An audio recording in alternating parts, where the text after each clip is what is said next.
ನಾನು ನನ್ನ ಬದುಕಲ್ಲಿ ಯಾರಿಗೂ ಹಿಂಸೆ ಕೊಟ್ಟವಳಲ್ಲ,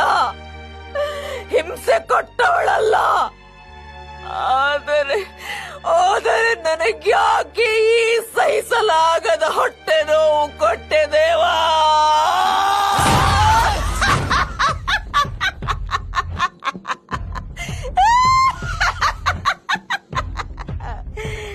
ಹೊಟ್ಟೆ ನೋವು ನನಗೆ ಹೊಟ್ಟೆ ನೋವಾಗಲು ಸಾಧ್ಯವೇ ಇಲ್ಲ.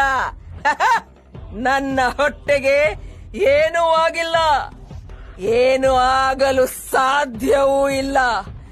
ಯಾಕೆಂದರೆ ನಾನು ಸಂಖ್ಯೆ, ನಾನು ನೆಲವಲ್ಲ ಸಂಖ್ಯೆ.